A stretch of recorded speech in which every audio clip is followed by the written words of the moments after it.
Welcome to all principals, teachers, and district officials. Thank you for joining us today, and thank you especially for taking the time out of your extremely busy schedule, especially in the beginning of the fourth term.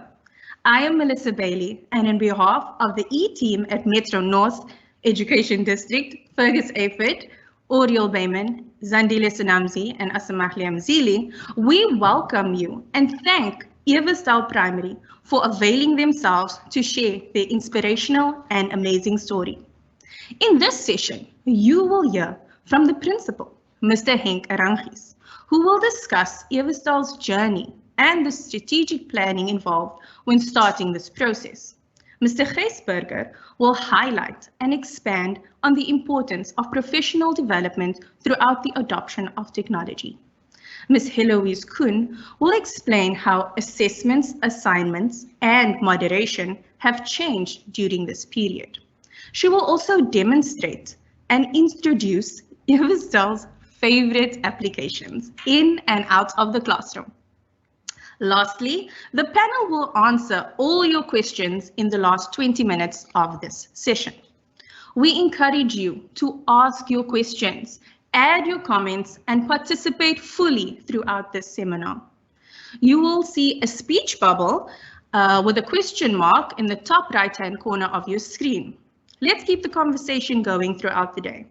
There is an attendance register and a feedback form that will be posted in the chat section. The attendance register is already there, so please complete it before the end of the session.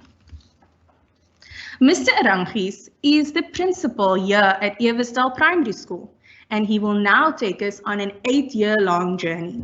Mr. Arangis, the floor is yours. Thank you very much, Melissa. Good afternoon, ladies and gentlemen. I have put my topic on as the pivotal role of Office 365 in individualized learning in Eversdal Primary School, and this is over the period of 2012 to 2020. Now, the key word is individualized learning, and I will come back to that, and throughout the afternoon we will come back to that regularly.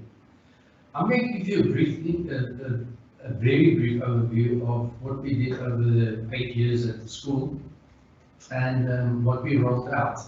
It is definitely not something that happened overnight, and it was definitely a definite process where one activity followed onto the other. Many other factors also happened during this period, but this will be a very brief overview. In 2012, I was asked by the chairman of the governing body to give a brief explanation to him of what my vision for the school is. I grabbed a piece of paper and I drew this on this paper very quickly, and I'm not going to explain too much about this. I kept this piece of paper, but right in the center you would see that I wrote down the name Kind, because the main purpose and what we are here in the school for is to focus on what our children need. And the next picture I put on the screen is something that we see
we looked at the future and what we were going to do.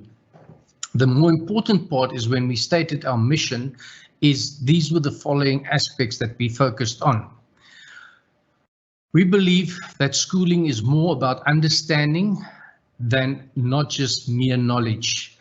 Learning that should be taking place anywhere and at any time. And this was so important during COVID. The one important fact for our school is that our learners were already ready for learning at any time and any place, that when COVID came and then lockdown happened, our children could continue with learning without any hiccup. We needed to create an environment where teachers and both teachers and learners were both lifelong learners. And we tend to forget that teachers need to learn and to create constantly and don't stop learning in the process as well. I'm not going to stop on the other aspects further down the slide. We had to look at the learning environment. Important factor that we focused on is the fact that learning should take place in the world the children are living in. Concepts and learning patterns should not be learned in a vacuum, but it must be founded and relating to the world that the children live in. The following part is that in this process, and I want to reiterate the fact that I said we want to focus on individual learning. We had to focus on how are we going to do this. We wanted to reach every learner at an individual level, curriculum, on a social level, emotional level. We want to find a way to support the weak learners that struggle academically, the strong learners who struggle academically, the gifted learners who did not always find the stimulation in the classroom. And I can tell you one thing, that with our platform that we have, our e-platform, which we found in COVID, some of these learners jumped out of us. We saw them coming to the forefront during lockdown because we had a closer look at them and they sort of bloomed in this period of time. We need to create a classroom teachings which catered for different teaching styles. We had to change our classroom environment to create this environment where this learning could take place. And an interesting fact, and a few people find this very strange, but we need to create escape spaces and creative spaces and learning hubs in the school environment where children could find a place where they could feel comfortable. Not all our learners feel comfortable in the classrooms that we place them every day. Often people would say, but they should be happy there and they should work in that environment. Life just does not always work like that. And then the other aspect is that we want to enhance healthy living. And something that was not that evident in 2012, which we spoke about 21st century, and we spoke, it changed to fourth industrial revolution, but we also incorporated coding and robotics later in our plans. After we looked at these concepts and we decided that this is what we wanted to do, we looked at all these aspects. We had to decide on a platform in which we could achieve these goals. We looked at some commercial platforms and we decided they were too constricting. We did not like the content that was presented to us, and we decided as a school that we wanted to create our own curriculum and our own platform. And we looked around and we found that Office 365 presented the best platform for us to work in. We also looked at Google, but we found that it was just better organized in Office 365. It presented more different levels of apps that we could use, and it was more organized for us. Keep in mind that our primary focus was individual learning, and this is where OneNote as a teaching platform was extremely helpful for us. The system was very helpful during COVID-19. Our learners could continue without any interruption, and in the process we could combine OneNote, Teams and Yammer, and in the further presentations, Ms. Koen and Mr. Berger will tell you a little bit more about this. We set a few basic principles for our curriculum in 2016, and I've mentioned it, but I want to re-emphasize the fact that we embarked in 2016 on writing our own curriculum on the CAPS curriculum. And these were the principles we put in place for our curriculum. 21st century, fourth industrial revolution. It had to be live. It had to be an e-platform. It had to be adaptable, relevant, media rich, inclusive of tools, challenging, and you can see the rest there. And Office 365 presented and made it possible for us to put this all in the package. This is an example, just to give you a quick browse of what Office 365 looked like. This little boy's name is it's somewhere, Alvin Tritter. There you see his name. This was his OneNote book in lockdown. This was his mathematics in the second term. He could do his maths homework. He did it on a paper. He captured it in a photograph, and his teacher could mark it immediately. And he was already skilled in this prior to the lockdown.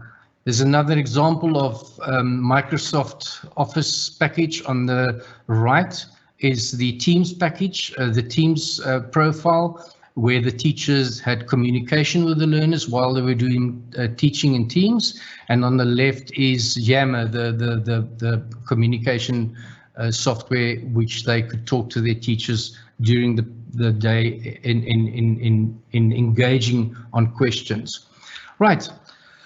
I'm not going to stop at every aspect in this list, but you can have a good idea of how long it took to put everything in place that we did throughout this time.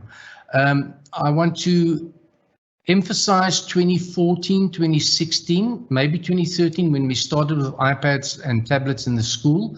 2016 we embarked on writing our own curriculum.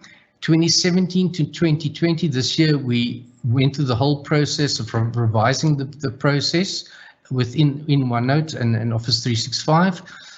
In 2017, we started changing the classroom tables, and I'll give you a brief look at that in a moment. 2018 coding, and you can have a look at the rest of the things that we did over the years. Now, this is a well-known picture of what schools look like, and I know that a lot of people will get upset with me, but no classroom should look like this anymore. This is not conducive to creative teaching and learning in the 21st century. This was classrooms in the 19th century, and this is a picture of Eversdal classroom in 2012. And we have changed our classrooms to this. I just want to stop at the slide again. We started changing our classrooms with our existing desks in 2013-14 by moving these desks in more creative ways in the classroom. And some schools use this very effectively as well.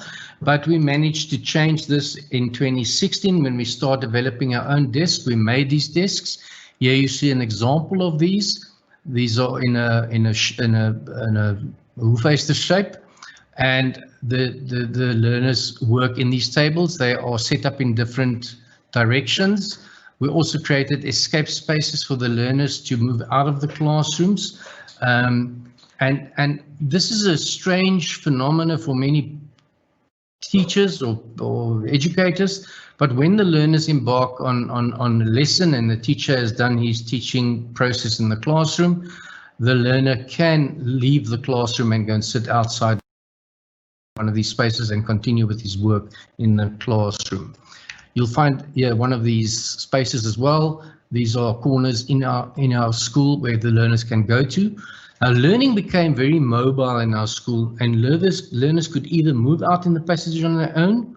It was very funny in the beginning for our learners, but they got used to it. And what we found is a lot of the learners that found it uncomfortable in the classroom, especially those that were tactile, would then move out and go and sit and work in the class. And they reported back to us that they felt much more comfortable sitting in the passage, working on their work while they were out, and they could sit there. This was part of a longer plan, which we only completed this year in the new venue that we created. This is another picture of a typical grade 2 class. Our teachers do not sit at tables in front in the classrooms. They sit with the learners in the classroom. Here you see a grade 4 class. It's an example. You will also note in these pictures that we don't make use of I don't have the English word now, on-stick border. We painted on the walls because teachers use press stick. We also use TVs and not interactive whiteboards anymore. We have a more creative way of creating interactive situations with either a tablet in the learner's hand or the teacher's hand. In grade 6 and 7, we moved to these desk setups. And these are triangular desks that can be put into any configuration. There they are in a group format, and in the following slide they were set up for an exam or an assessment task. The interesting thing about our desks is we designed them ourselves, and we manufactured our desks on our school grounds by our own staff. It was a fairly cheap endeavor, and we were able to donate all our school furniture to schools that needed it more, and the need was greater. Right, I mentioned that we wanted to expand these creative spaces to make it possible for more learners to move into these areas, and we created the Van Schalkwyk Learner and Support Innovation Hub, which we just finished this year. We added another 150% more space for learners to move out. I don't have enough time to give you a full picture of this afternoon. We added more learner support rooms, smaller classrooms for learner support, and a large venue to accommodate learners. Now, the interesting thing about our large venue, I first want to go back and focus on the Van Schalkwyk Learner Support and Innovation Hub. The name is important because this is all encompassed in one area. And we want to break away from the stigma where support and innovation is different things, because not all the learners that get support are dumb or doesn't have the ability to perform. It's just that they often have a learning problem. So this is an example of a few of the pictures of this area. We can accommodate up to 90 learners in this venue. And our learners may excuse themselves to this venue as well and go and work there on their own.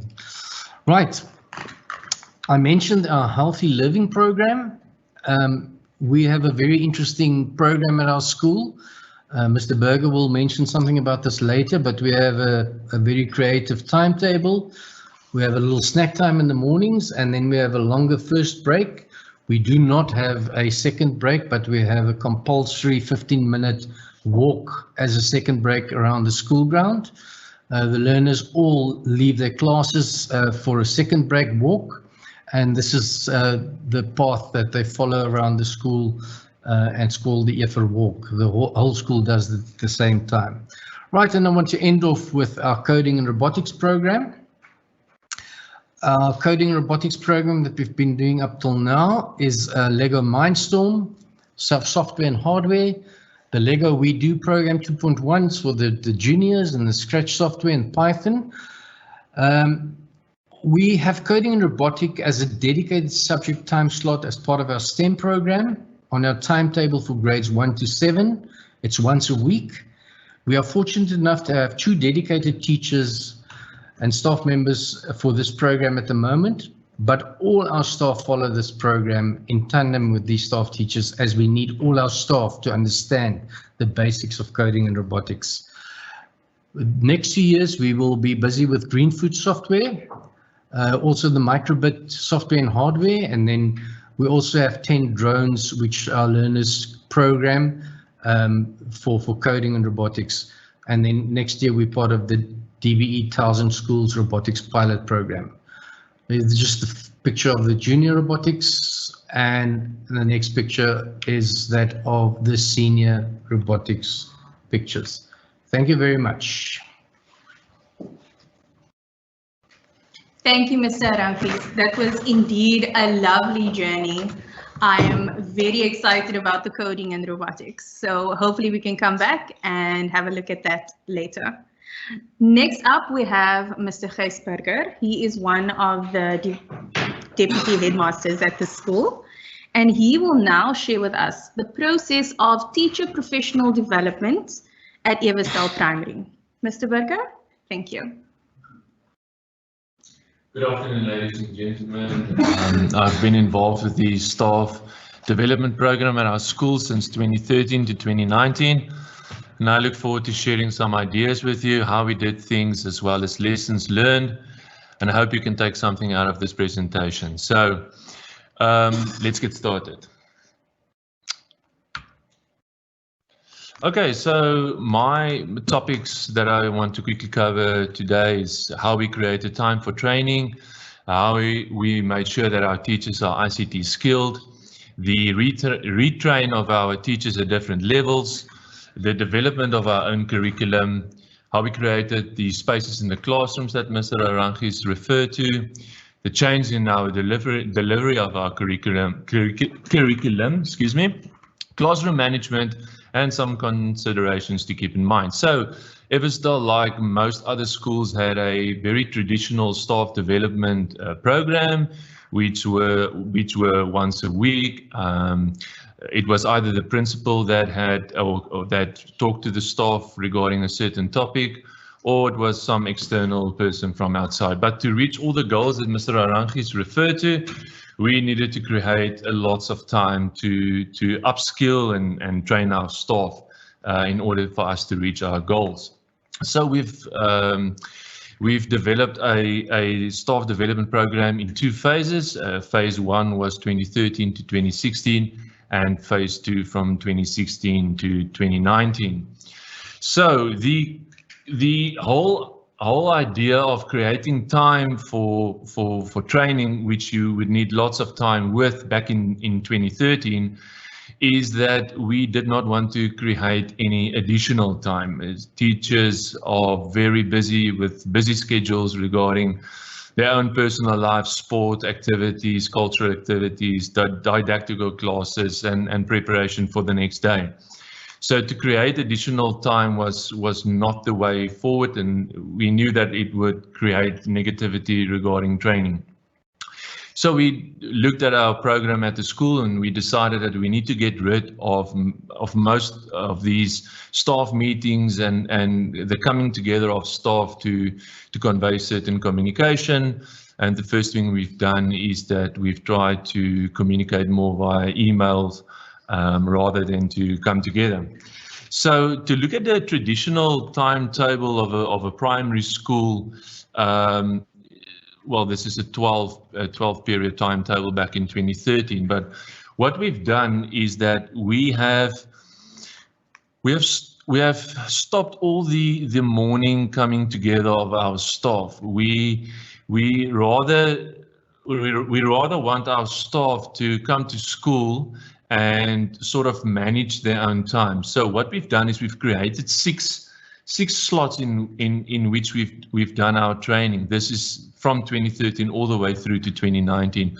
So each morning, Monday to Thursday, we had a half an hour training session, and then on a Tuesday afternoon and a Thursday afternoon, we had the same session. Now, it was compulsory for our staff to attend at least one of these sessions, but we've done the same topic and the same training in every topic for that week.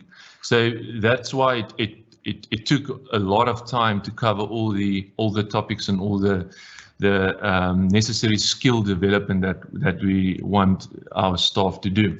So we did a roll call, and what we found is that some of the staff attended one of the sessions, and then they tried to apply whatever they have learned, and then they would come back for more sessions. So we really found that staff came to more than one session. We had certain staff that came to all of the sessions, but most staff came to one or two or three of the sessions.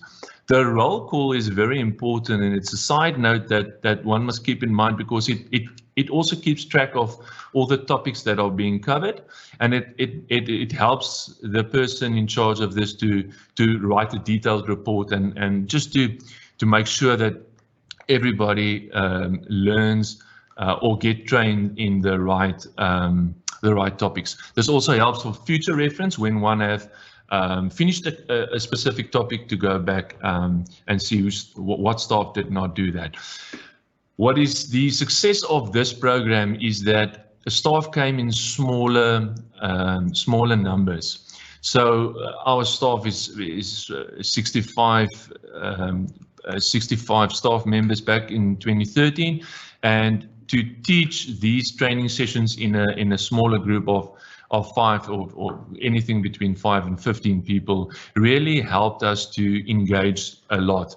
What was most successful about this small sessions is that the whole philosophy of change, the learner-centered approach that Mr. Aranka spoke about, this is where we really could sell the philosophy of our school. The pedagogical revolution, that's a big word, but anyway, so but this whole selling of changing of our philosophy at our school.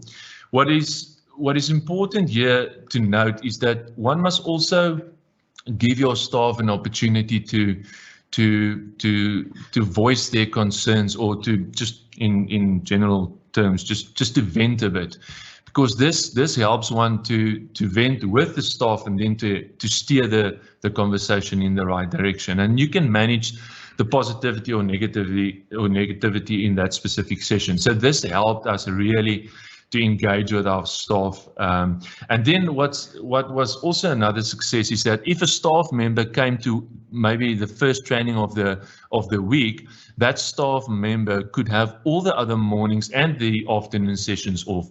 So we did not add time, we actually gave them more time, and this helped our staff to begin each day a bit more relaxed. Maybe they could get a coffee and then go check their emails, etc. So this was really a success story, this sessions that we've done throughout the week.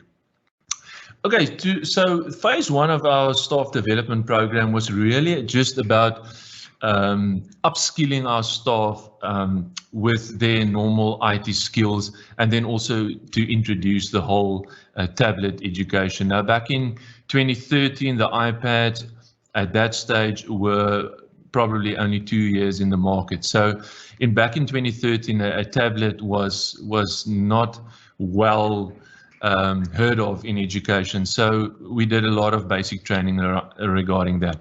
So the upskilling of our staff that we've started in 2013 is just to get the basic functionality of the staff in place. This is just normal IT skills that our staff use daily. We set up the emails of our staff, did training about emails. Then we've done the normal things like Word. How do they set their papers? It sounds funny, but not all staff are so skilled. So setting up of papers using Word, then obviously Excel with marks, etc., etc. So the beginning phases were mostly this just general functionality of IT in the school, and we repeated this gradually as weeks went on. Then the introduction of the tablets in our school. Now this is in 2013. We created the iZone.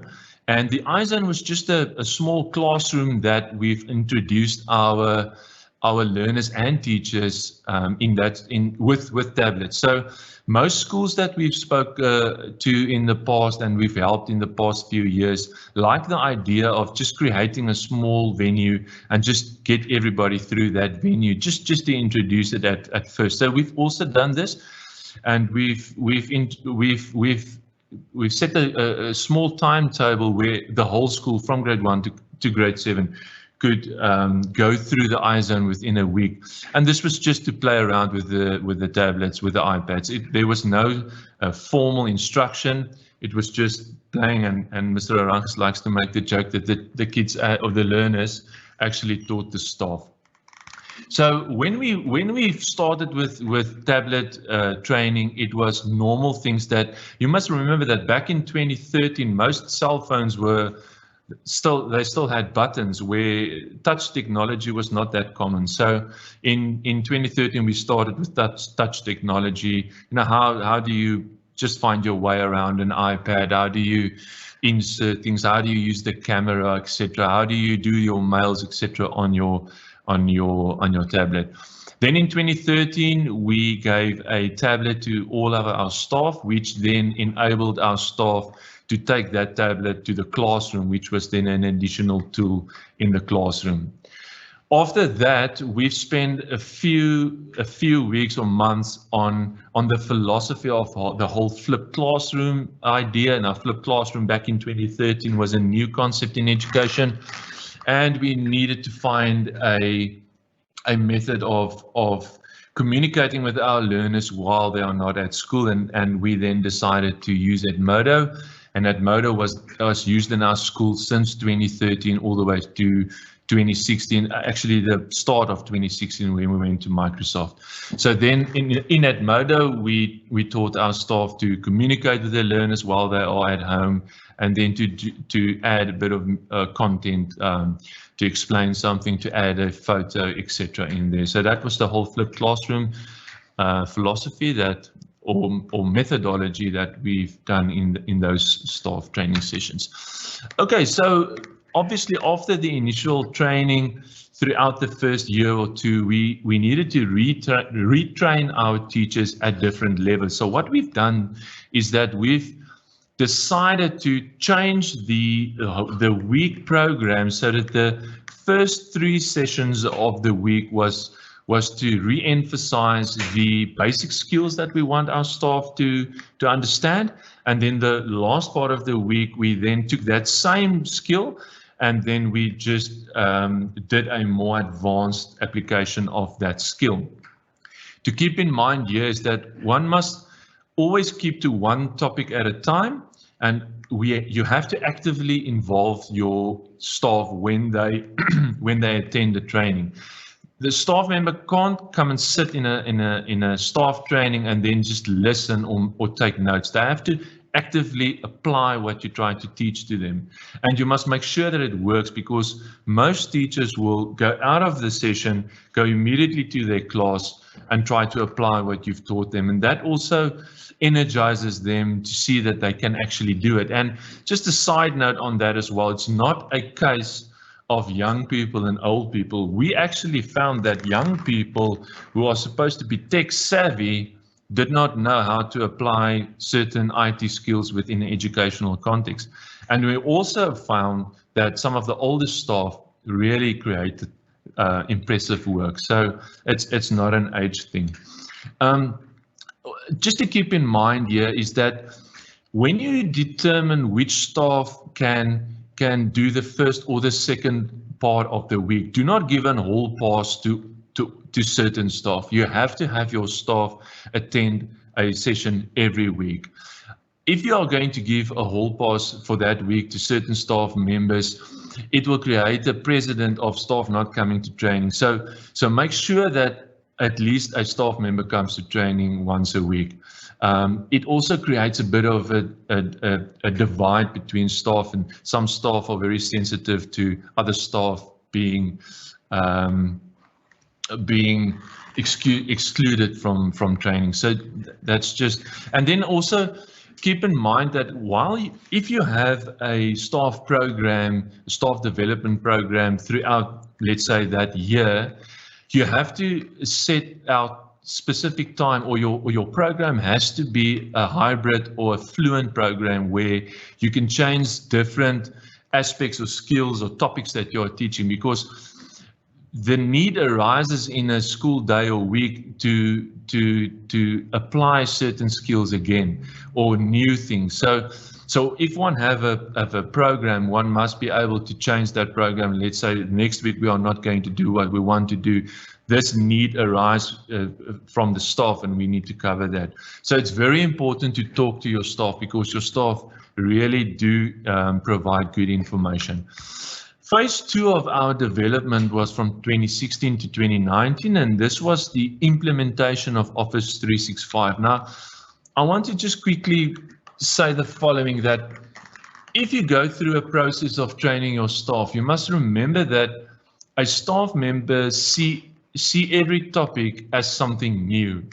So one must always try to provide your staff with the whole picture, the bigger picture, the the end goal, the path we are going towards, so that they understand the bigger picture, how everything that you teach them fit into that whole bigger picture, so that they don't see it as something new. So we found that if we start every training session or every training topic or week with where this fits into the bigger picture, then staff are more relaxed and they don't see it as something new. We also found this with Office 365. Now, just to give an example of what I'm saying, if you teach Yammer apart from SharePoint, apart from OneNote and OneDrive and all these things, they will see it as something new. But if you tell your staff that this is all integrated within the whole office, then it makes more sense for them. So then we spend more than a year to teach all these software to our staff members. Remember that you are not only teaching them how to use the specific application or software, but you have to have them understand why they do this. Why do we use OneDrive? I mean, I think in 2016 or 2017, we've forbid any USB device in our school, USB stick. We had a teacher with a file. She had like a file sleeve, and she had 21 flash drives in this sleeve, and she walked along the passages with this slide and the USB sticks. But anyway, so you have to understand that staff must know what is in SharePoint and what is in OneDrive, etc., etc. So we spend a lot of time on Office 365 software. And then obviously when we introduced OneNote, then we spend a lot of time with all the functionality of OneNote. Our communication is still through Yammer, and we publish our videos through Stream. So the central line between all the training we've done since 2013 to 2019 is apps that Heloise will talk about, which is Explain Everything and Book Creator that we've used to create content. We are very content creative or creating. We have a content creating mindset. So she will talk about that, but we used Explain Everything to create our own Microsoft Stream videos. In 2016, we've started the whole training development program of creating our own curriculum. Now, most staff do create things that they use daily. So whether it's a Word document or an old PowerPoint or something that they've written down, any creation of any type of content, you can use that as a starting point or a springboard. So what we've done when we started to develop and create curriculum is to go to our staff and help or make them use what they already have. This helped our staff to not see it as something completely new, but just to tweak and develop on things that they already have. So we spend a lot of time on just how do I take a Word document and how do I add media to that Word document? How do I get that Word document into OneNote? When OneNote was still new, it was a successful story for our staff to see the structure of OneNote and how they can have all their subjects and everything in one place. So the use of text was the next thing that we've decided to spend some time on. So when one look at writing your own curriculum and using a textbook style approach, one must understand that the textbook already took the bigger context of that specific theme or topic, and then sort of summarized it into a textbook. And we thought that if we work with larger texts, we can then use that text to learn our learners and teachers the skills of analyzing, etc., that Mr. Arranges has talked about. So while we have started to develop our own curriculum, we use text a lot in OneNote. So it's nice to play around with all the text. And then we've done more advanced OneNote training sessions as the weeks progressed. The live curriculum that Mr. Arranges referred to was to have our learners and teachers engage with the content through creating their own videos, through creating voice recording links, interactive tools that Ms. Eloise Koen will then also refer to. The creating of more spaces in our classrooms, so the traditional layout that Mr. Arangis talked about, we've changed that. We've helped our teachers to get in between their learners, which Mr. Arangis spoke about. Now, the staff development side of this slide was just to do show and tell sessions. So towards the latter part of 2018, we started to do a show and tell where we created the Tuesday afternoon session as a curriculum show and tell session, and then have a Friday staff meeting for a grade meeting for admin. So a grade came together 2 times a week, Tuesday afternoon for show and tell, and then on a Friday for admin things within their specific grade. And this helped our teachers a lot to learn from each other within a specific topic, and also how to apply this in their class. So then to go along, the change and adapt the way in which teachers made their classrooms, this came to the whole one-to-one method that we've implemented since 2011. And Ms. Eloise will explain how we did that. But we moved away from the front and the rear of the classroom, and we focused more on feedback. The staff development we've done here is to how do we get our learners to give feedback in the class from their devices. So we've spent a lot about mirroring devices, etc. How do learners learn from each other through giving feedback? And then just to end off the staff development program is some considerations to keep in mind. Just make sure that you must remember new staff are not on the same page. We have a mentor program in the school, apart from our staff development program, where Ms. Eloise Koen is going through an orientation program with new staff. We've also done this orientation of staff with students. We found that students are not necessarily on the same skills level or understanding of that skills level that we want them to be. So we do that with our students as well. Make sure that when you train everybody to implement and not only certain people. So all people must try and implement or be allowed to implement whatever they learn, and not only certain people. To take the robotics, for example, that Mr. Arangis spoke about, it's the second last bullet as well, is if you initiate your robotics program and you train that staff member, then allow the other staff members to learn from that staff member and not do it in isolation. Please refrain from IT champions. Do not allocate an IT champion in each grade, because then it actually creates a situation where other people blame everything on an IT champion. They're sort of in the shadows. So do not do that. Do lots of informal class visits. This is where we've done most of our feedback and information from our staff. You get very good information when you see these things being applied in the classes. So we did a lot of informal class visits.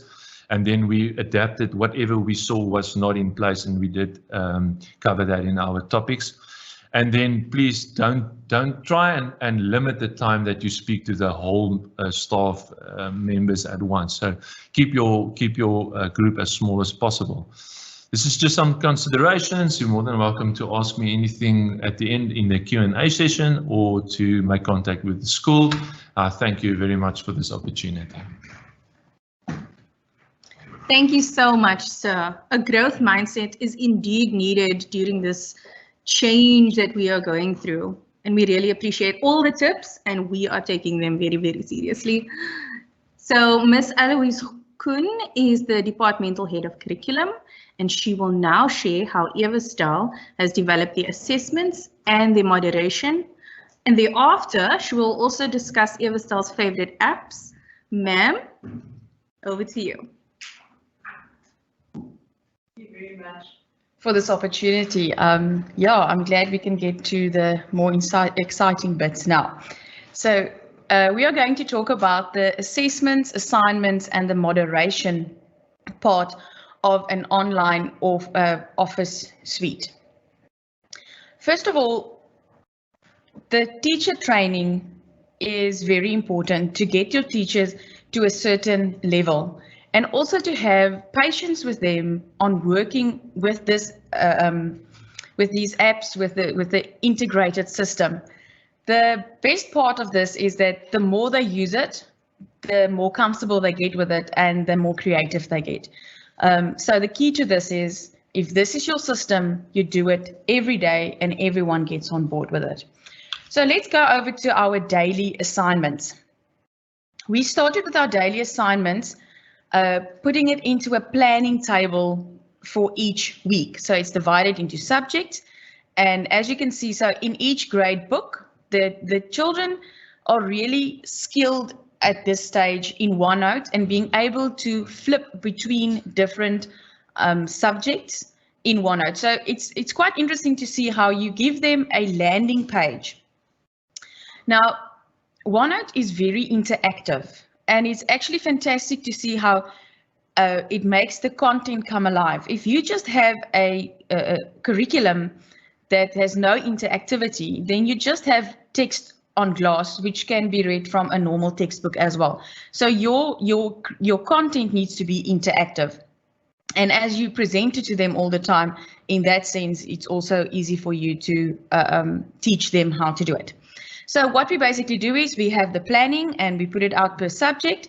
And like you can see here in one, just in the English home language for that specific day, Monday, Tuesday, Wednesday, we also indicate which of our live lessons there will be, and then also those recordings go into it. So it's basically a central point from where they jump to their different subjects. So if they now know what they have to do for the day, they are also skilled in that same notebook to go to their different subjects. And this is just a quick glance of what our curriculum looks like, and all the different terms and how it is set out and how they can navigate between that themselves. So they can, the individual learning really comes to where they can pace themselves and where they really can go deeper and explore more than what is just given to them now. And again, when you get to the content part, the content is actually the interactive one that's going to help them to move forward. So this is just the daily assignments that gets sent out. Now I know that in Teams we also have an assignment part, which also works very well and is part of the Microsoft suite.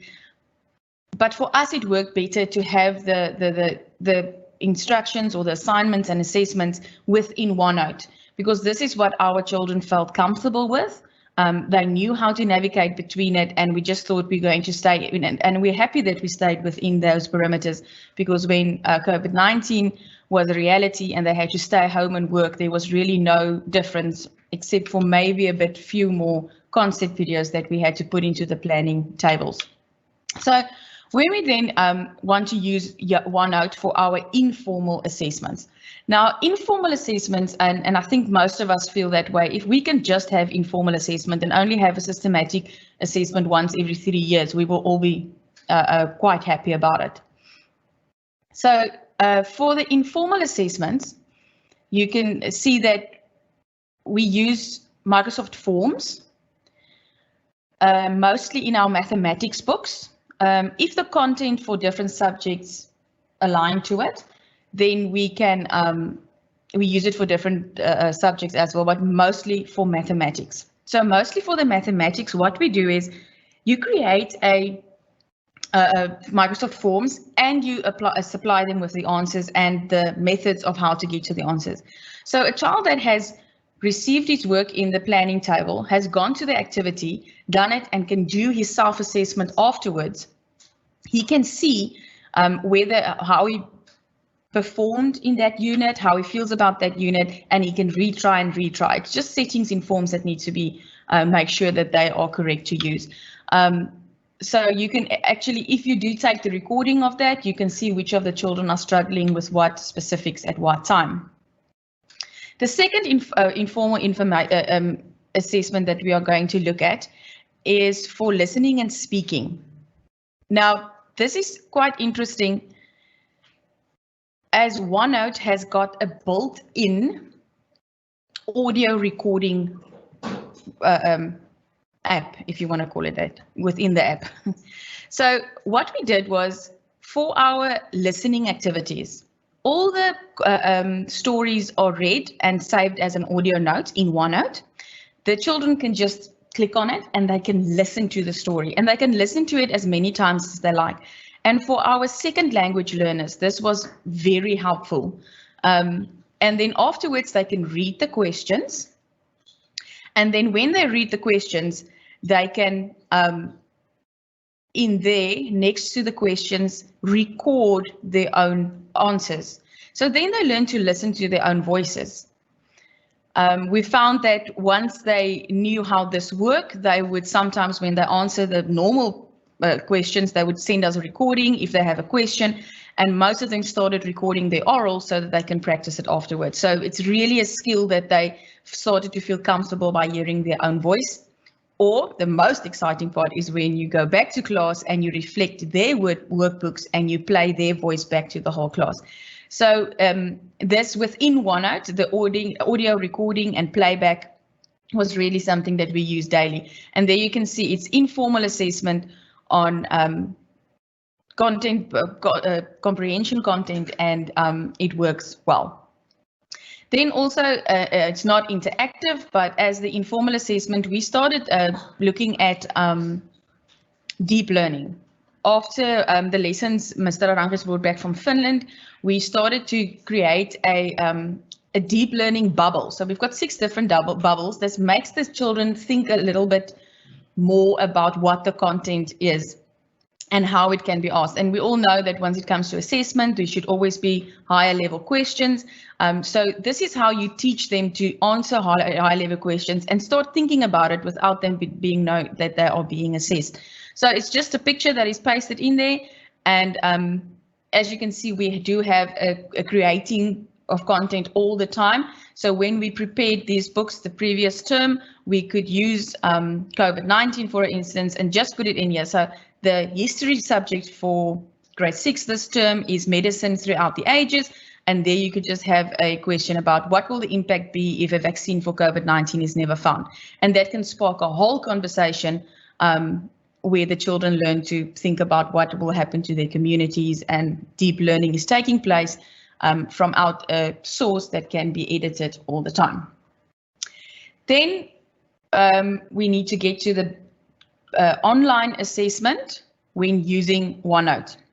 Now, when it comes to formal assessment, as we all know, we are not allowed to do it as formal assessment, but we did play around with it and it worked fantastic. So while everyone was still at home, or when the grade 7 started returning, we felt the need to just pace our children and see where they are. So from OneNote, and again, in Teams, there is an assignment page that works very well. But like I said, we knew that our children understood OneNote, they were comfortable with OneNote, so we did it through OneNote. So the first thing we did was, once the assessments were set, we basically transferred it to a OneNote page. And this OneNote page can be distributed the morning of the assessment to every grade 7 child. Now, the difference between a paper assessment that's handed out to them and this is that you can put an instruction video in there, you can talk to them, they can see your face, they can be a bit more comfortable with what it is that they had to do. And also we could put the reader in for the concession readers, children who wanted to have the paper read to them. So as this is then distributed as a PDF, the children can't change the questions. Along with that, they also get distributed the answer page. Now, as you can see here, the answer, OneNote provides you with just a table that you put in there so they can read the question, they can type the answer. And that is synced immediately. If they're at home or in class, all the answers are synced immediately onto their answer sheets. Now, this is for every child individually, so they can answer it. They can't see each other's answers. They can't delete questions. They can just fill in the answers. If it was something like a handwritten task, like a diary entry or creative writing, we still prefer for them to do it on their writing paper. And they could, this was very easy to just take a photograph of it and upload it underneath the assessment. And then as a teacher, you can just use your OneNote tools and mark it. The wonderful thing about this is when it syncs, the child can get his feedback immediately. He can be at home in the evening and then see, well, my teacher marked my work. I can see what I had wrong, and they can learn from it. So the immediate feedback from the assessment really worked well. Now, thinking about how teachers operate is, you can just about what can they not change their answers afterwards? No, they cannot.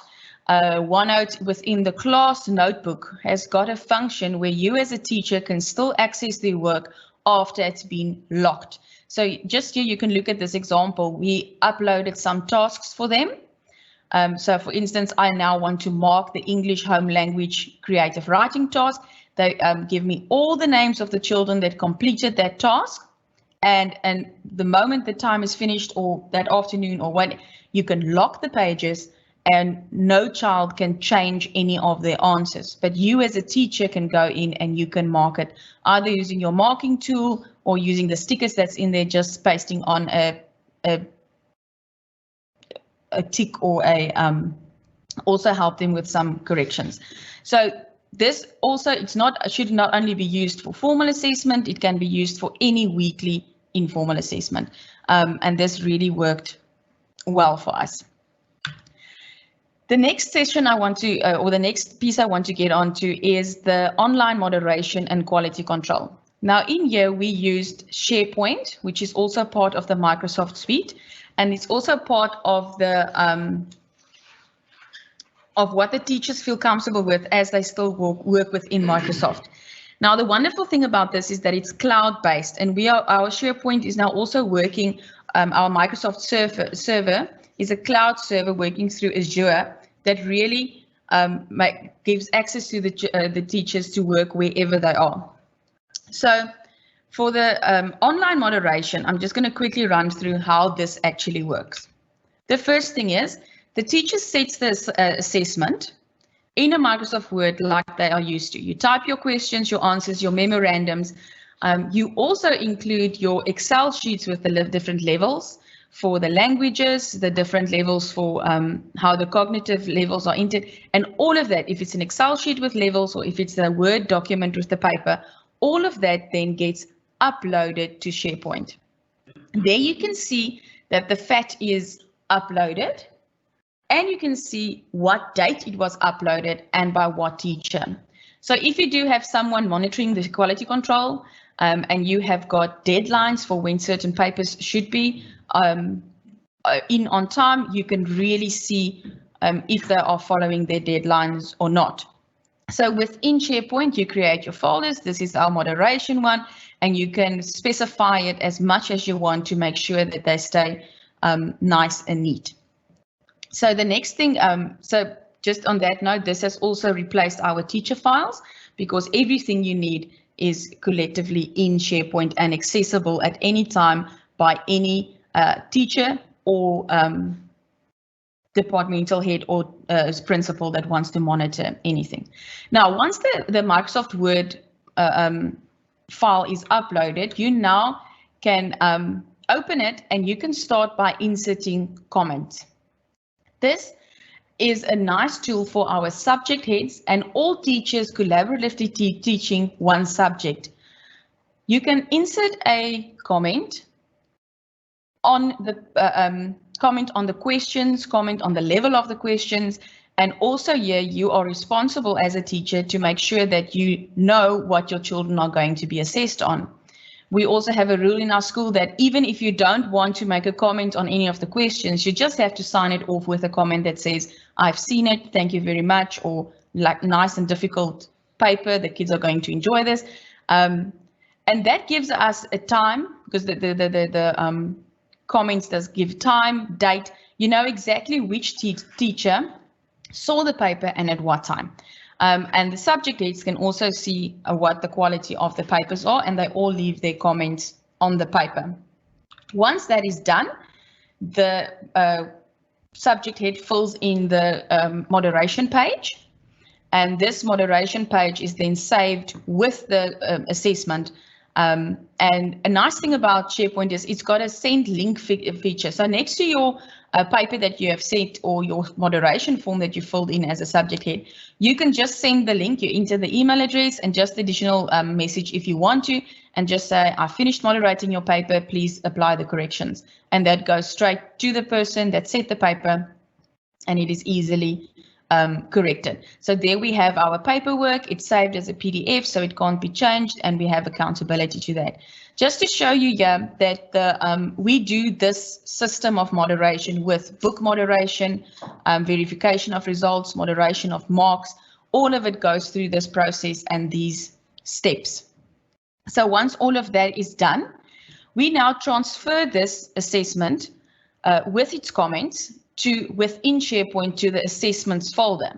Over there, all the corrections are made. It's all put into the respective levels, and then you can see that from there the assessment is then printed. So you have got your assessment, your moderation form, your memorandum with the correct one without the mistakes in one folder, and the evidence of the moderation in another folder. It's all digital and you only print one copy. This has worked very well for our teachers in a time-saving sense.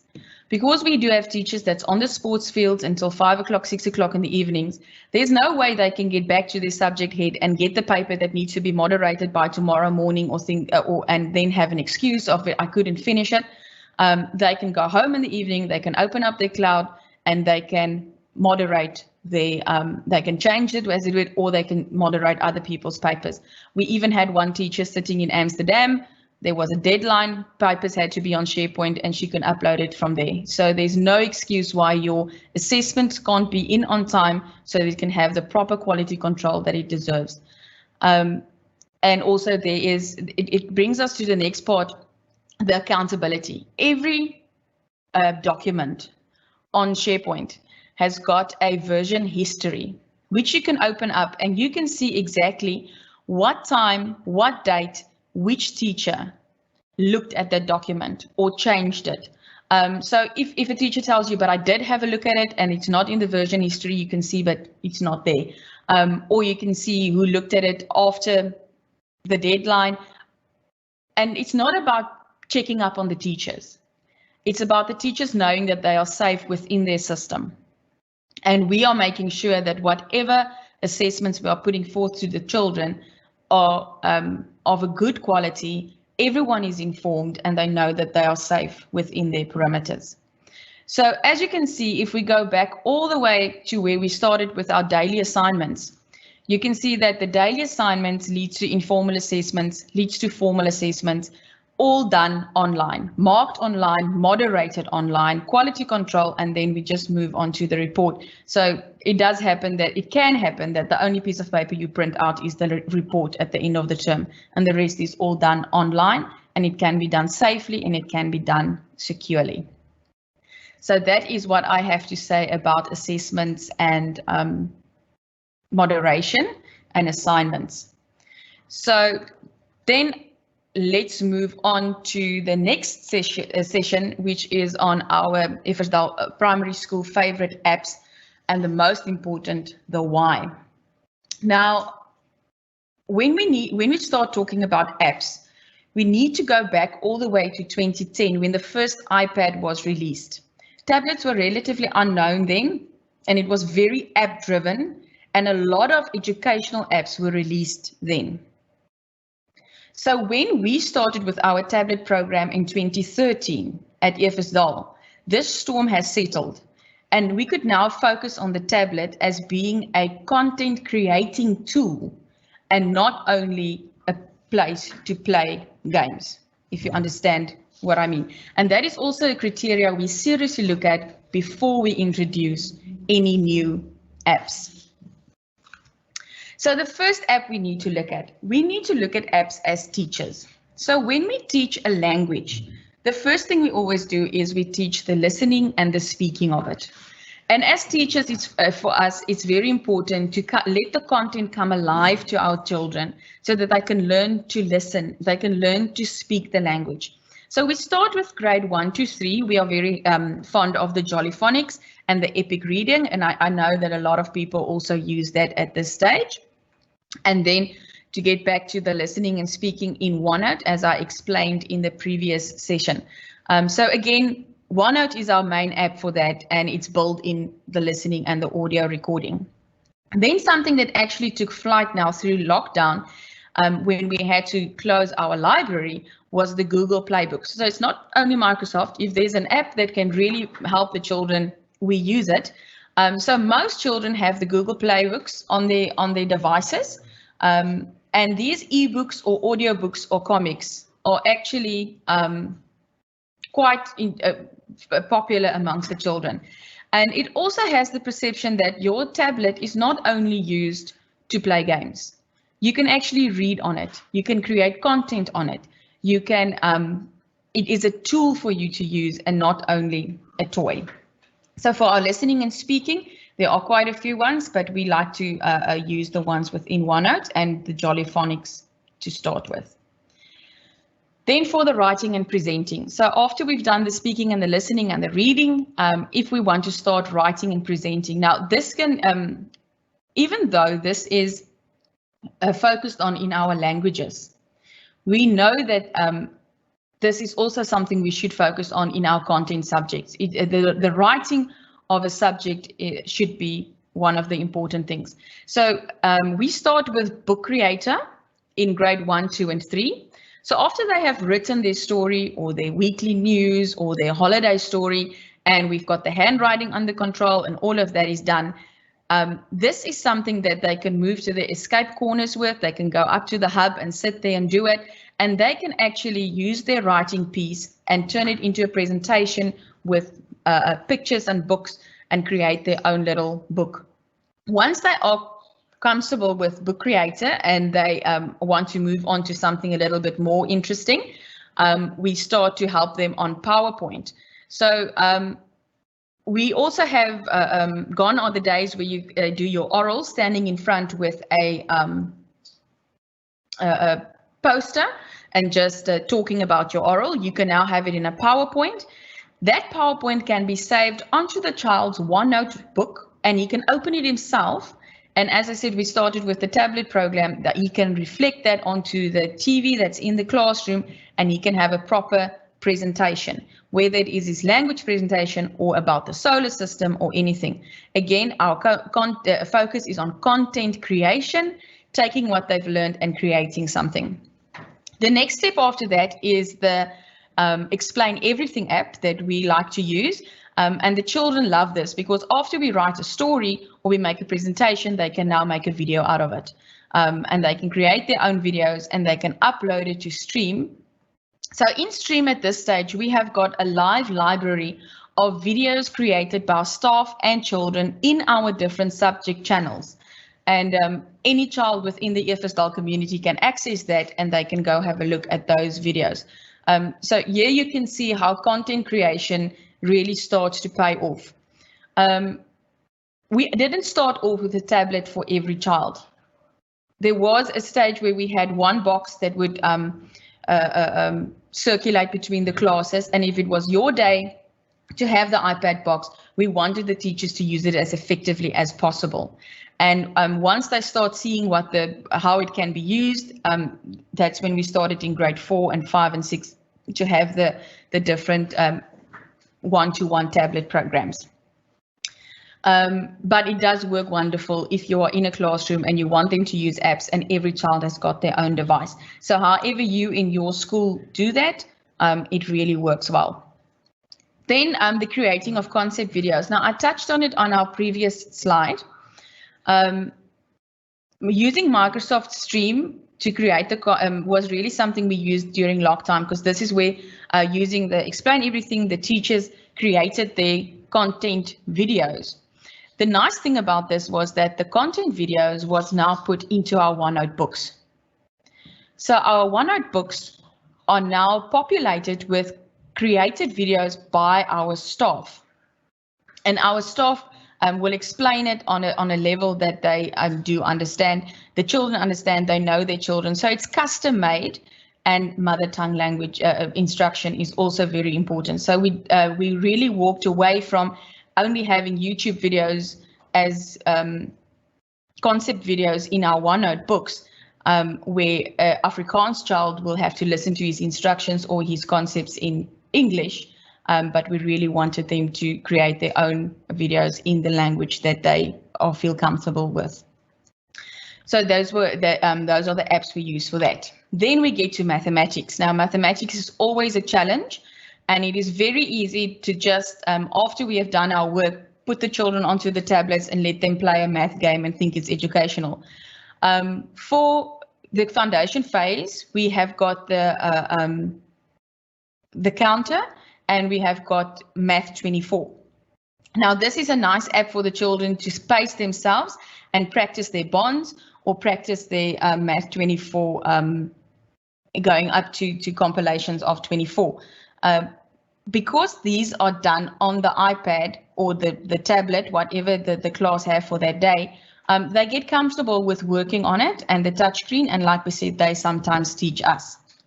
Then when we move to the higher grades, but grade 1, 2, and 3 also, we have got a new bond with Kami, where the link to the Kami software, it's not a separate app anymore. It's all online. So once you purchase that, you can also put that into your content, and they can click on that link and they can go straight and do the Kami. We all know Kami, but it has been now adapted to work well within self-created content that is interactive.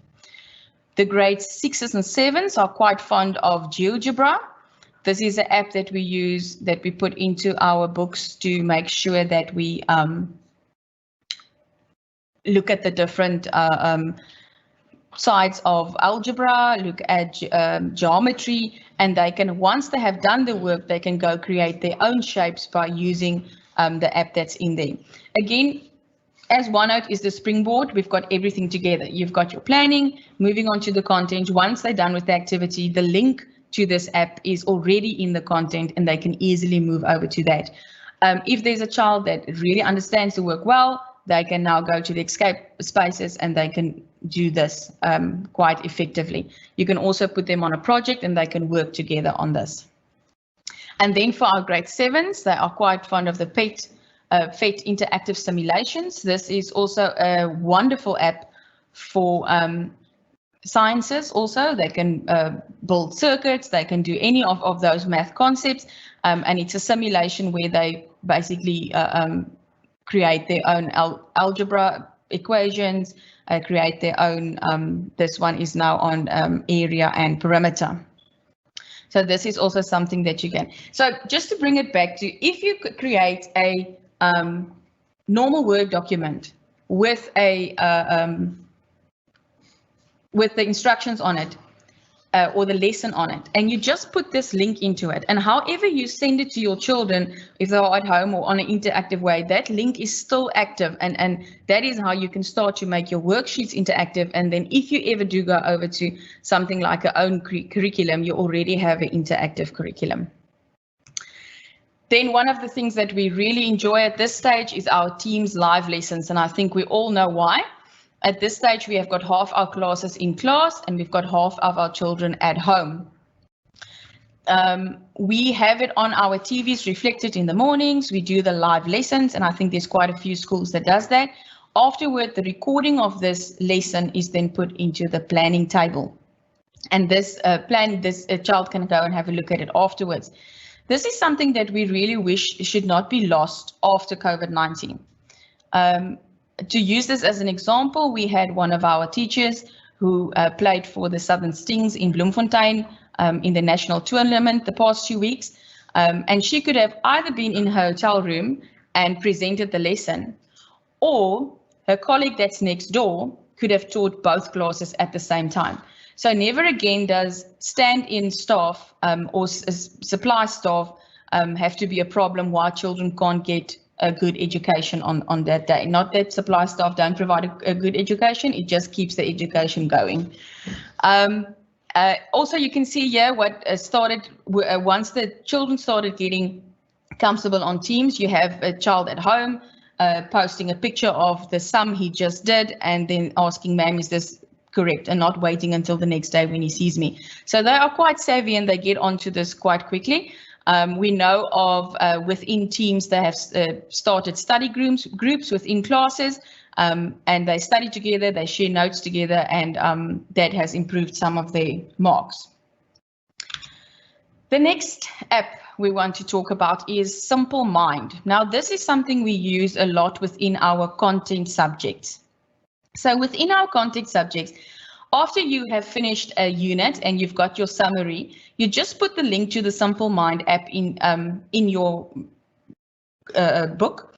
And then when the child clicks on it, it takes you to this app, which is fantastic. Here you can see a boy making a mind map about Egypt. The wonderful thing about this is you can either enter pictures as well. So the child can go find different pictures and put it in the bubbles, or you can do his writing, you can do his summaries. And that is a really fun way to summarize their work instead of writing it all down. And they can summarize while they are in class, if studying with mind maps is something you are teaching them at that stage.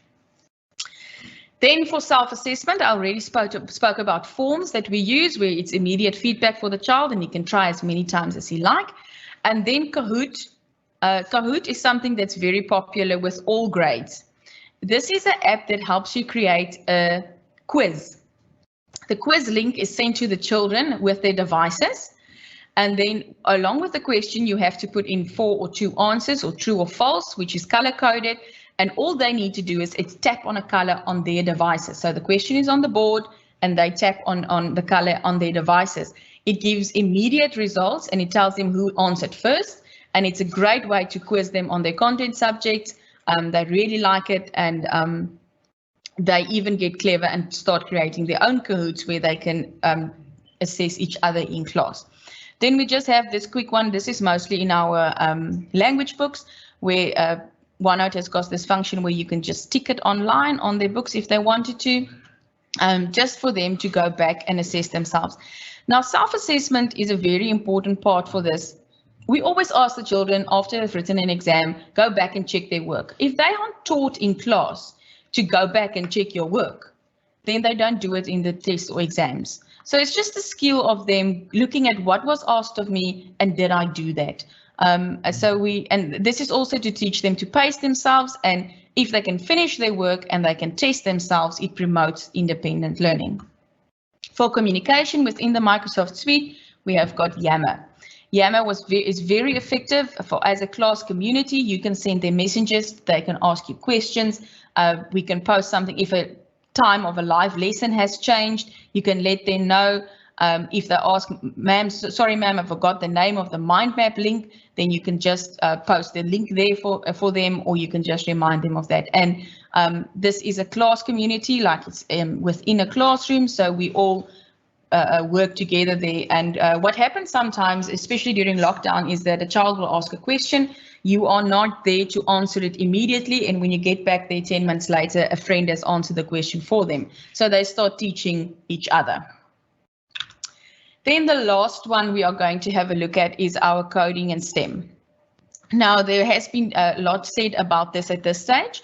So they start with Scratch Junior, then they move on to Scratch. Later, they've got the Wedo Lego for the robotics, and then we finish with Python. Why this is important for the classroom teachers? This, for instance, is in our natural science books. We really want to promote that coding and robotics is not a separate entity of what we are teaching at this moment. They need to see how these things work together. So instead of asking them to write a summary or write down the important parts of the key concepts, ask them to code it for you. We've got grade 4s after they have done the water cycle. Before they start with the revision activity, they are asked to code the water cycle. They need to know the steps of the water cycle to be able to code it. Same goes for when we get to grade 5, when they start to build structures, they can do it, they can code it. Now they can either do it on Scratch Junior, which they are comfortable with, Scratch. Now this fits in with what we do in the coding classes or the coding programs, but the teachers need to know how to assist the children if this is now in the curriculum. This is just an example of we did the phases of the moon this term, and they had to code a sunrise and a sunset. So yeah, that is all I have to say about our favorite apps. Like you can say, as long as it's something that can help them create content, it is really something that can work for them. Thank you. Thank you very much, Eloise Kuhn. That was indeed extremely insightful.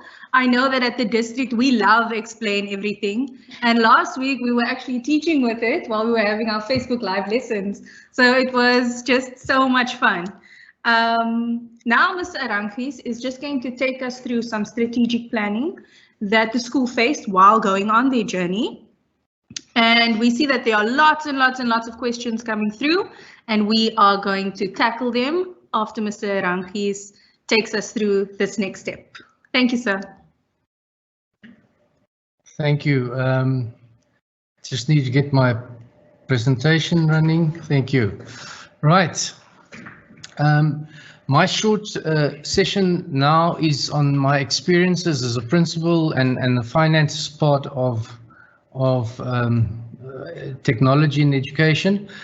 Now, this is a very difficult topic because I cannot really talk about the monetary value on how much money one should spend, and I'm quite sure there might be a few questions regarding the costs of technology in education. But I want to talk and give a few hints regarding planning and how one should spend and what one should do when one embarks on technology in your school. My experience as a principal and educator in planning for technology in education comes from the following backgrounds in schools, and starts off in Para North Primary School, where I was a teacher, moving up to a larger school in the late 80s, which was Eversdal Primary School, where one had to fight for an IT budget, keeping in mind that IT was frowned upon in the late 80s when one wanted to talk about bringing computers into schools. To a smaller school, 1997 Paul Boys Primary, where I was the principal, where people have the idea that one has a lot of money available, but one has a small school with a smaller budget. And I had to rely a lot on sponsorship, and then back to a larger school, Eversdal Primary School, where I had a more flexible budget.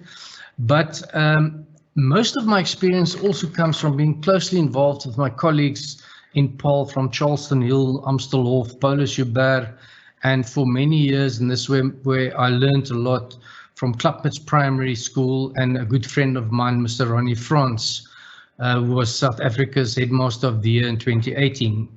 Now, Ronnie is a good friend of mine, and we've known each other since 1998. And he's an example to me of a man that knew how to play the long game as far as planning for computers, and how one can, in a very poor community, plan long ahead and achieve unimaginable goals for your school. And I want to start with Mr. France. In the top left corner of the following picture, you will see an aerial view of the school, and those of you that know Klapmuts Primary will know that it is a very poor community, and that is a picture of the school prior to 2000. Those are all prefab classrooms. They were very dilapidated. I was there myself. That is a slab where the then school hall were going to be built. And I was involved with Ronnie from the beginning, where he planned on building the new school, which is the second picture that you see on your screen there, which was built in the early 2000s. And I was amazed on how this principal, this man, could engage a community, and how he could find sponsorships, and how he could engage on a logical plan to establish this excellent school where it is today. And an interesting part of this story is that In the early 2000s, we planned with the architects a cabling structure or conduit system that was casted into the concrete of the building structure, and the final cables were only laid in 2017, more than 7-8 years later, after the invention of the then Premier, which could complete the whole picture. But it made it possible for him to expand his whole technology expansion in the school to all his classrooms. Everything was planned to the T to make it possible. And he is still, to this day, an example for me of someone that does it right. So when one embarks on technology in your school, you have to have a clear mission and a vision. I touched on that in the beginning. And in this picture, you have 3 pictures that depict this. And the picture on the right, everyone usually has a mission and a vision in view. And the one on the right is how it often looks like. It's there, but it's never all in the same direction. And people do things haphazard in schools. And it often, the people that has to supply the money, or when you go out to sponsors, they see when you don't have a definite plan.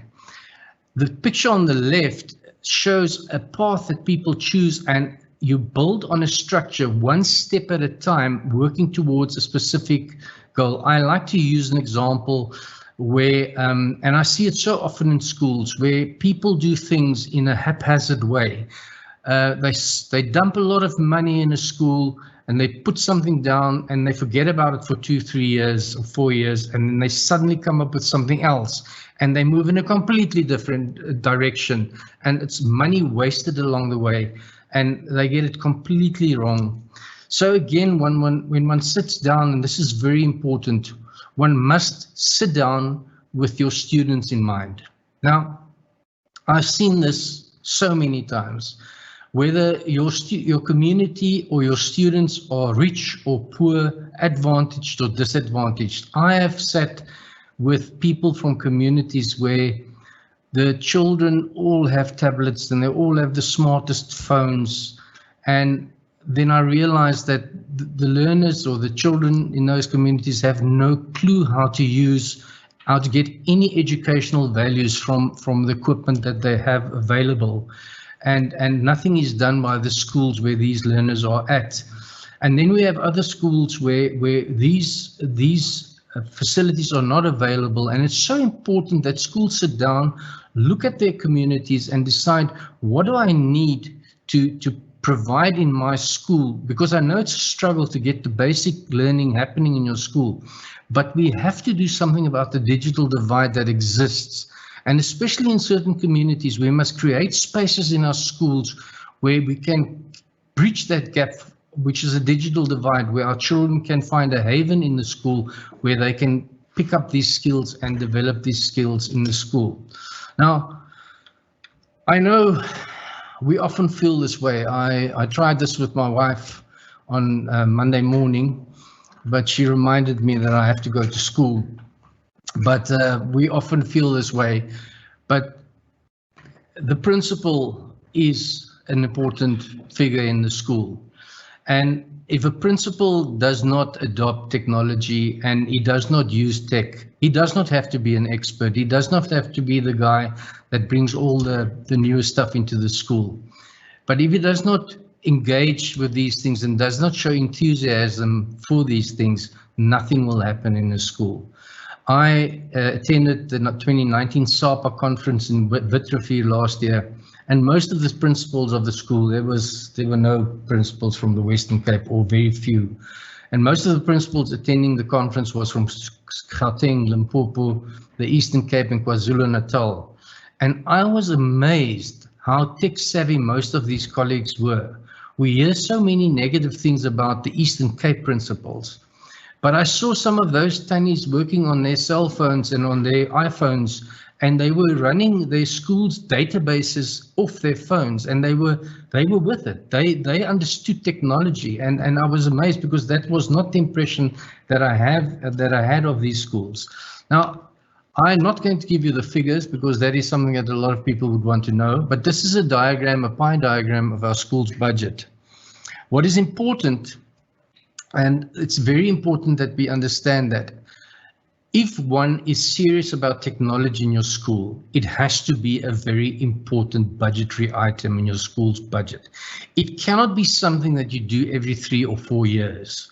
It's not something that you have to build up for 3 years and then suddenly we have to do something and then there's a big issue. It has to be a constant budgetary item. In this picture, you will see we spend 1% of our total budget. That big red part is our governing body salaries of governing body members. We spend 1% on IT. We spend 5% on academics, and you'll see at the top is another 1%, which is assets, books, new IT equipment, and other assets. So our IT and academic budget is sort of entwined in one. You heard about the e-learning program that we have, and that we would also print our books, our e-books at this stage for our learners, and that's part of the budget there. But you have to have a constant refreshing IT program in your school where you constantly refresh what is in your school constantly throughout the years, and I will get back to that in the next slide. But I think some people out there would find it very strange that this is how little percentage-wise we spent on IT in our school, and this is what the budget looks like every year in our school. Right. What is important as a roadmap?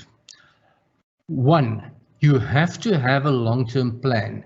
It does not matter that you cannot achieve the long-term plan. It does not matter that you don't have the finances for the long-term plan. You must plan as if you can achieve the long-term plan. Look at your finances. Look at what you can achieve. Do a phased approach of what you have in mind. Make sure that you can build a system. In other words, it must be something that one thing can build on the other. What amazes me is how many schools start with technology integration in their schools and they figure this out for themselves. Schools, and it's something that I cannot understand. Education is scared to go to another school where something works and learn from their colleagues. It is the most sensible thing to go to a school where something works, learn from that school and implement it if it works. But everyone tries to do their own thing and often messes it up. So find examples in other schools where thing works. You are not a bad person if you have to admit that you are not the best at technology in your school. We're probably better in something else and your other colleague can learn from you.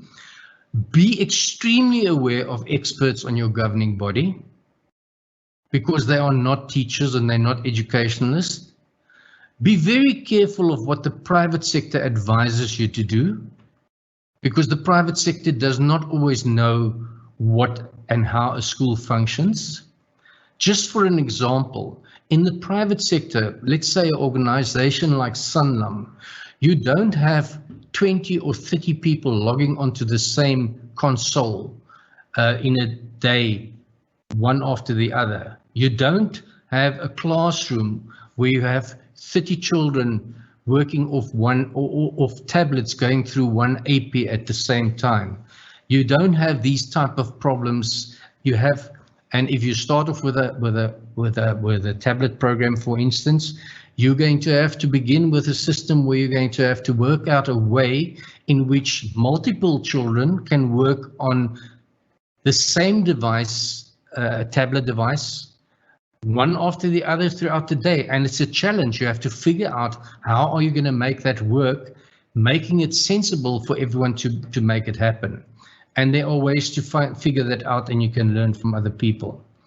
The second thing which is important, make sure you have a structured strategy. Now, one example that I often use, the one thing that schools and all governing bodies and or any principal does not like to spend money on. If you tell them we have to put a network in a school, the first question is, what can I do with the network?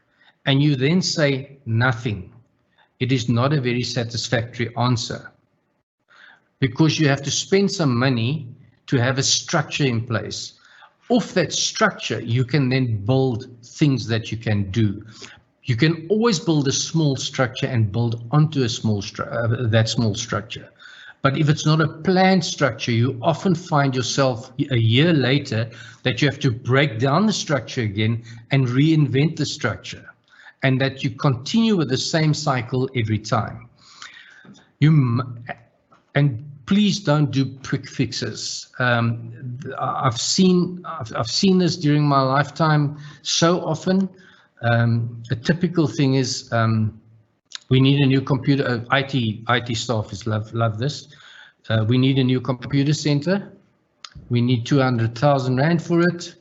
It's a big budgetary item. We build a new computer center, and suddenly 3 years later, that whole new computer center needs to be revamped, and it's a new budgetary item, and I'll come back to that later. The third thing is you must have a maintenance plan, and I've stressed this before.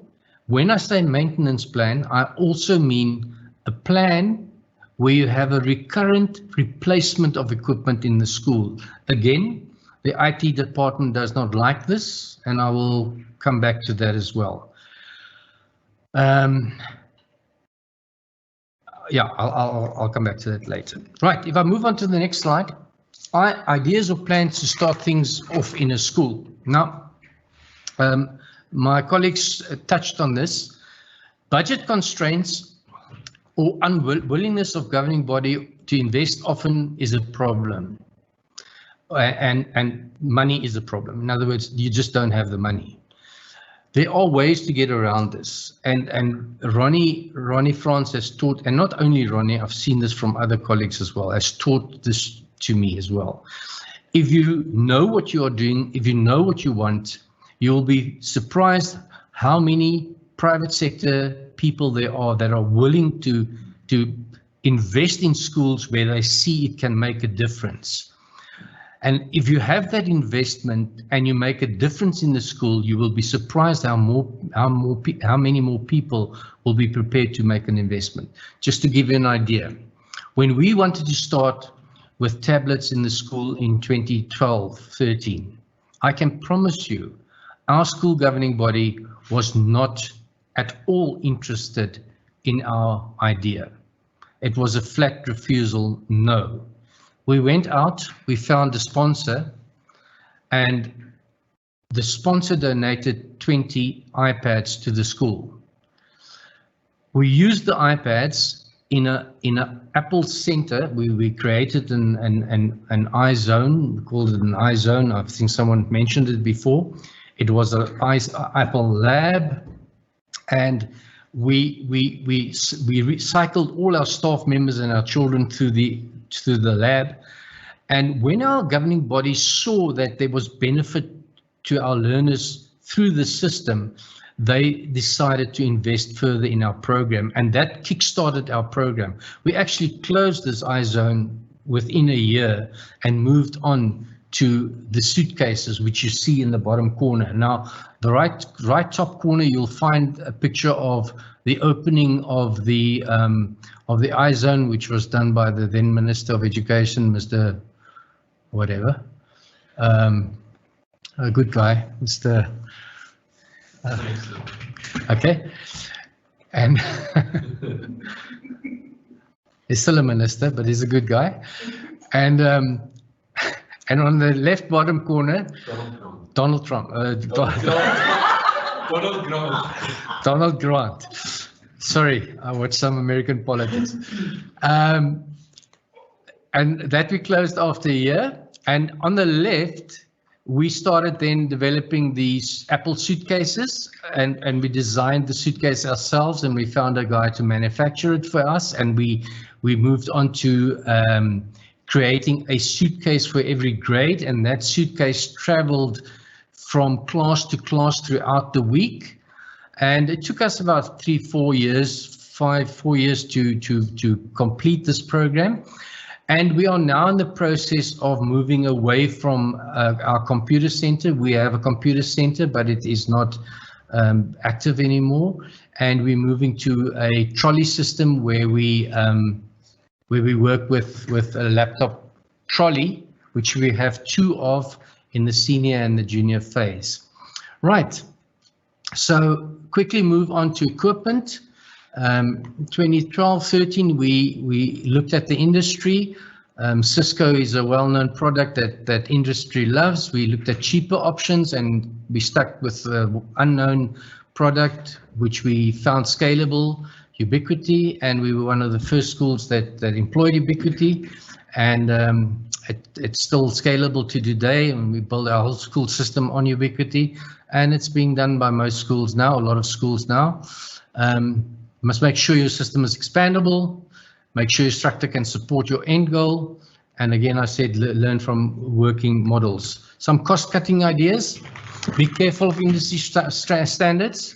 There are some deployments in schools at this stage that can be done for much cheaper. I'm not going to touch on any toes. I made a faux pas now with my minister, so I won't irritate the WCD, but it can be done by cheaper equipment. Invest in training your own staff, general workers, teachers, and IT tech. We do our own laying of cables. We build our own tables. Invest in your basic structure. Make sure your network and your Wi-Fi system can handle the end goal. Maintain your system. In conclusion, have a detailed inventory of all your computer equipment in your school, admin and centers. Do not spend a massive amount of money every 3 to 5 years on a new computer center. Maintain and upgrade as a gradual process. Do a rolling upgrade of your equipment. The IT department does not like this. They prefer to have the same machines and age in the same venue. The need to upgrade computers have slowed down over the past 3 to 4 years. Something like an i3 and 4 meg RAM has been sufficient for some time now, 3 years about. We run Apple laptops, we run laptops with Celeron, which is 2 times less fast or slower than i3s with 4 gig RAM for our coding and robotics lab. Invest in all your staff. Make sure that all of them understand the basic principles of coding and robotics. We still do have a traditional computer center, but we do not use it. It has become obsolete in our school. Mobile computing, coding and robotics. Rather invest in cheap laptops. Think very careful about what you want to do. Look at the long game. Thank you, ladies and gentlemen.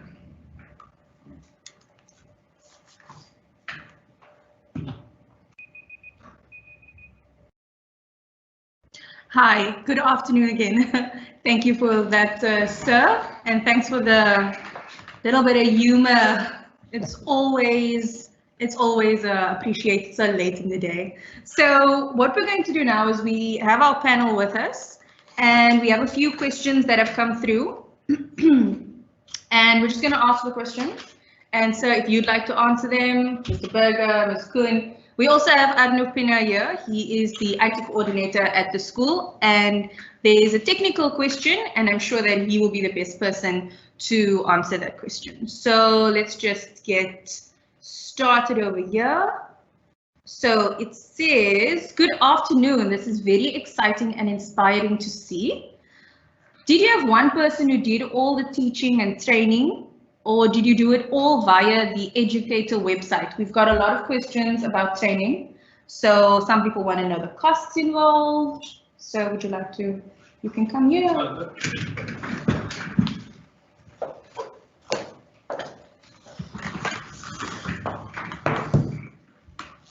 Good afternoon once again.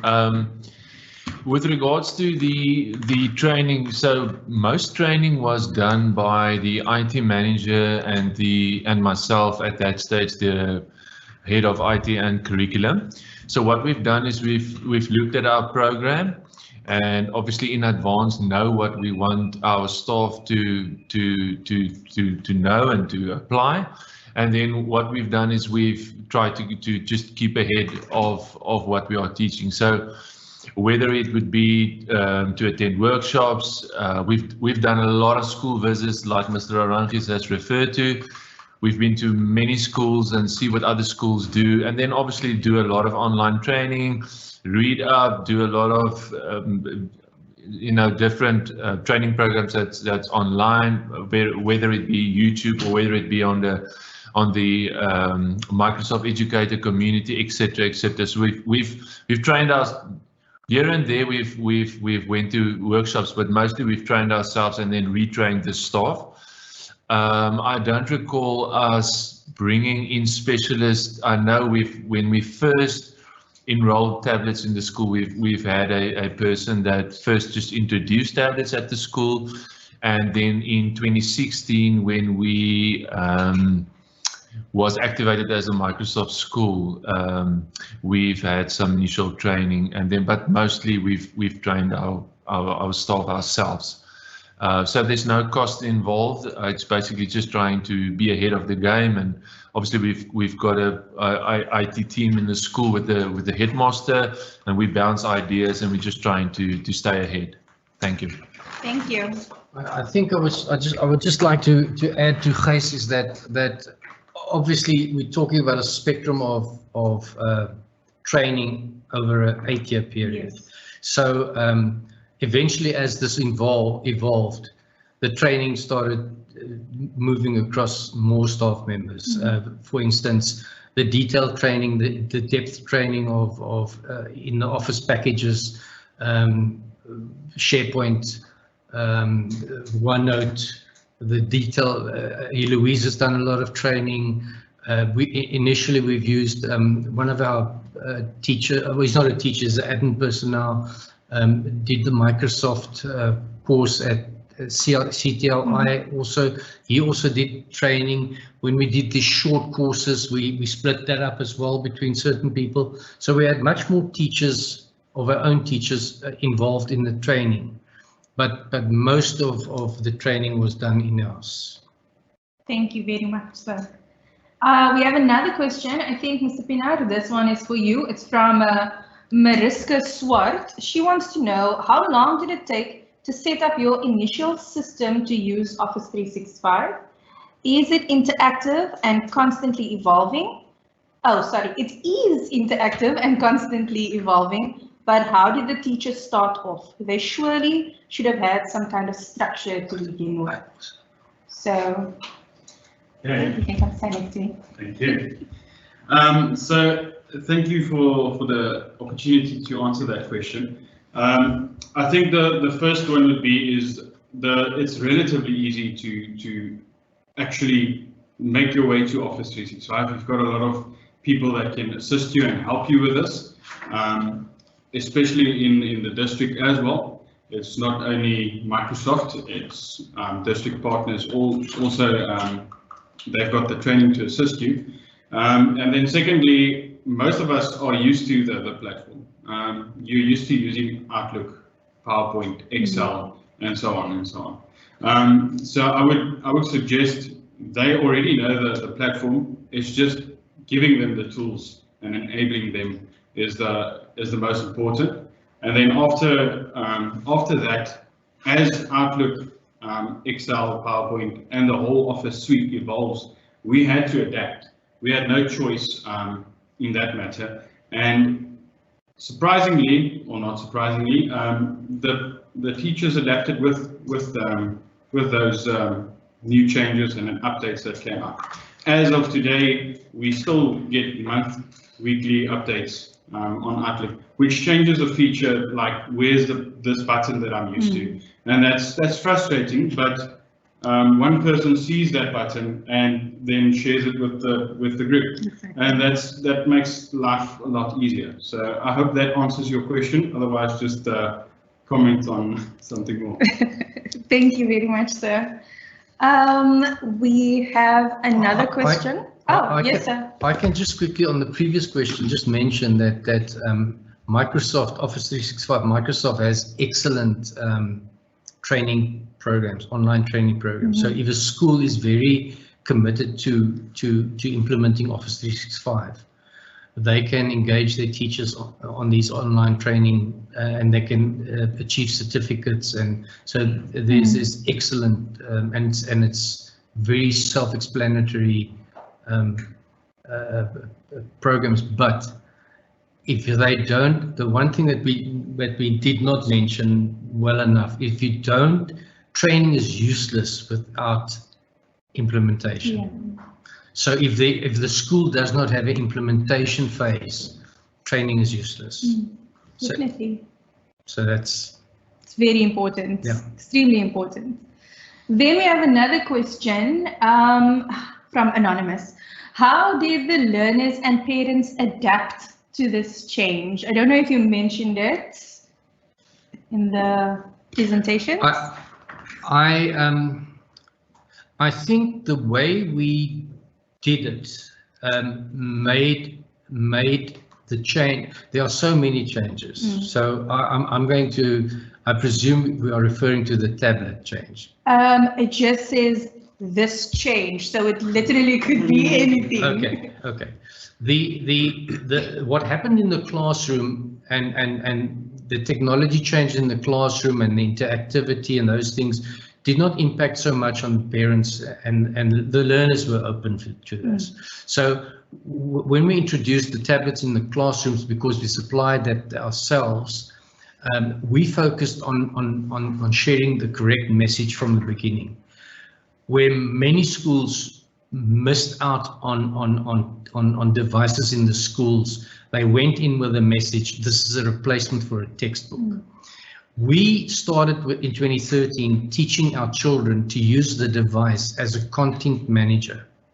So our children from grade 1 learned how to use the tablet to create content. They made little videos of how to tie the shoestrings, and they made a little booklet in Book Creator.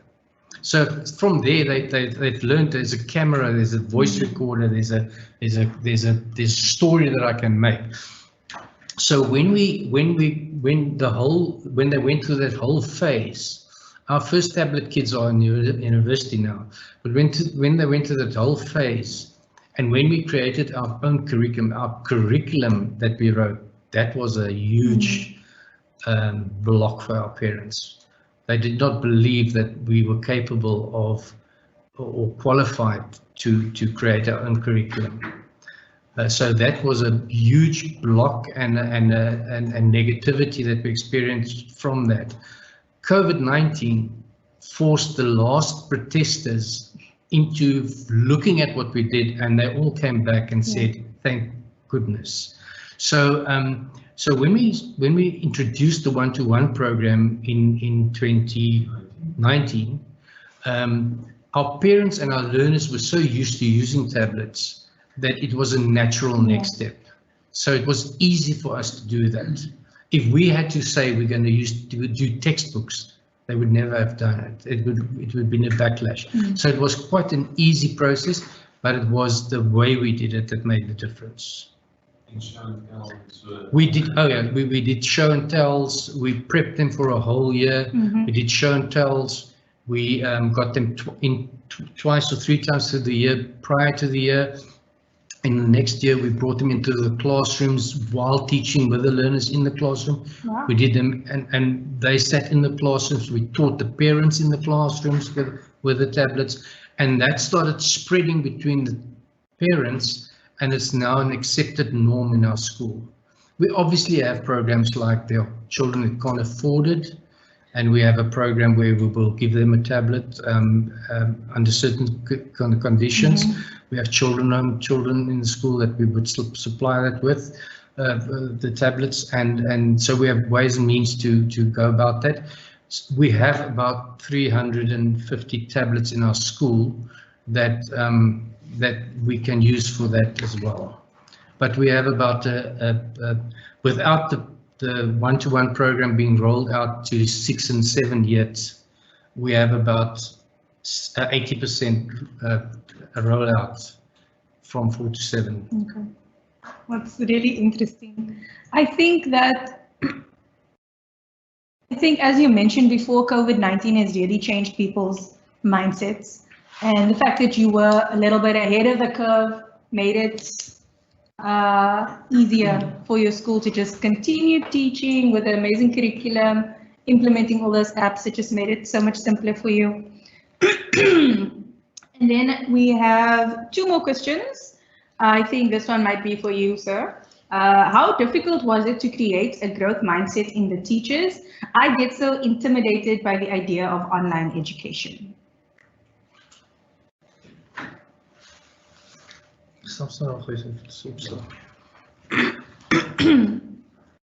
Good afternoon again.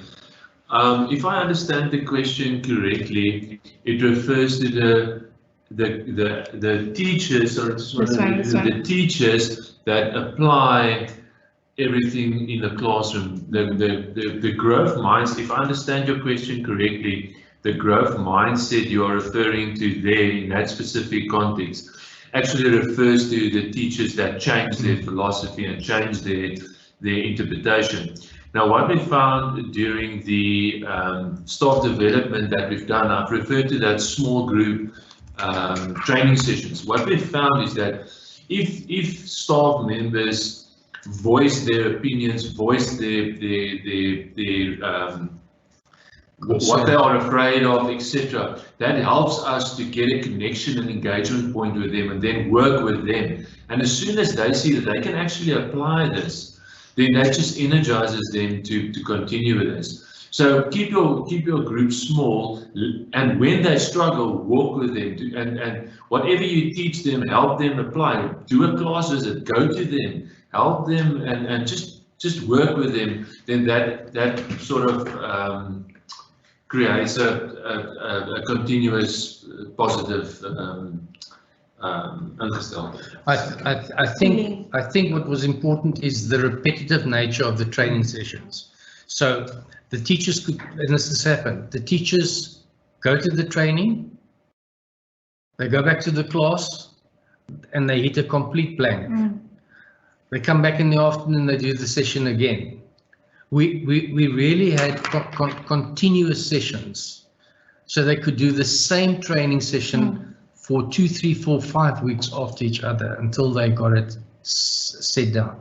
It sounds silly, but we actually did it repetitively, and that's where we had different trainers that did the same sessions as well. Because obviously the Gijs can't be there every morning and every afternoon, and Arno can't be there every morning and every afternoon.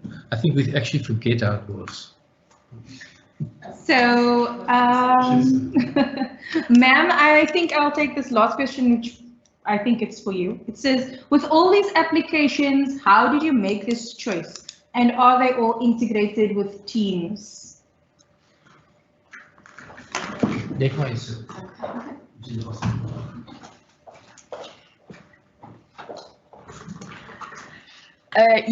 most of the apps are part of the Microsoft suite, which Teams is also part of. So, like we say, when we try to use a new app, we make sure that it is something that will help creating content.